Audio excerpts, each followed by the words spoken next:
Every Tuesday, we highlight the business news happening across Milwaukee County in partnership with the team over at the Milwaukee Business Journal. And so this afternoon, we are joined live by Editor-in-Chief Mark Kass, and he talks about some of the business stories. Mark, welcome back. It's nice to have you on with us this afternoon. You know, it's always good to see you guys. I was far away, but I still thought of you like every Tuesday afternoon. I'm like, sure you did. I need to talk to Susan and Steve. What's going on in their lives. In between pints of Guinness, I'm sure you thought Oh, well, maybe I had one or two. I'm not sure. Something like that.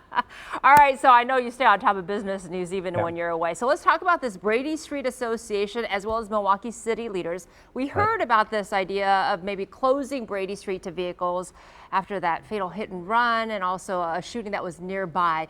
We've had some time now to get some of the business reaction. What are you hearing?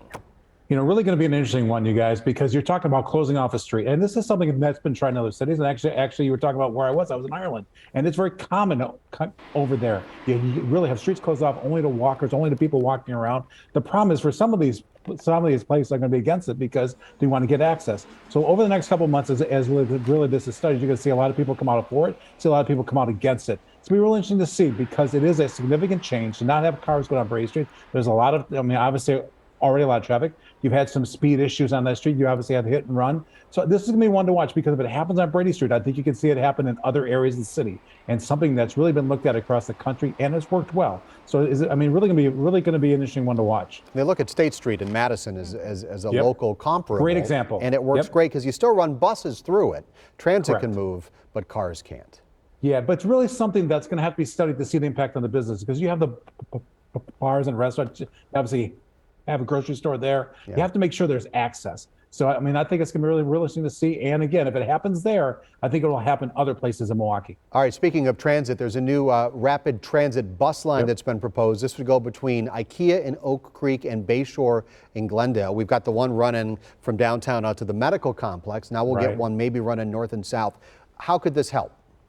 Really, really important here about jobs. You know, I've talked for years about the need for more jobs, more access to jobs. You have a lot of people who live in Milwaukee who don't have a car, who don't have access to the jobs in the suburbs. So here you have a way to make that easier to get the workers to the jobs to make this thing, because we have this big issue now with hiring, right? We talk every week about labor shortage. We have a lot of people who want to work. Let's make it easier for them to get there. So I think you're going to see this happen. I think you're going to see more access. I think this is another way as we really have to become kind of more creative to ensure that people get to jobs because all these companies need workers.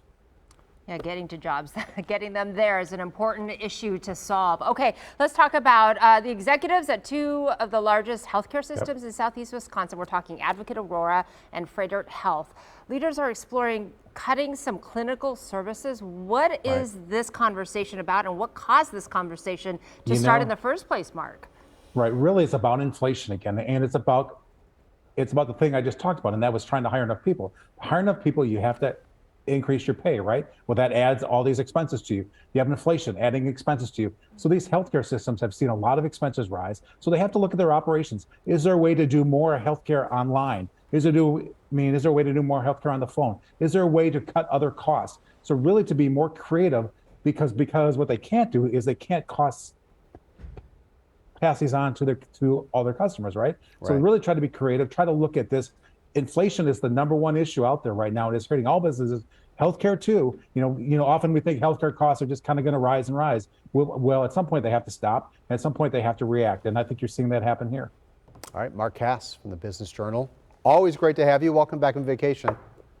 Always good to be here. I'm going to go have another one of those beers, okay? Do that. Okay, thanks, Mark. For more of today's top business stories, you can always head to bizjournals.com.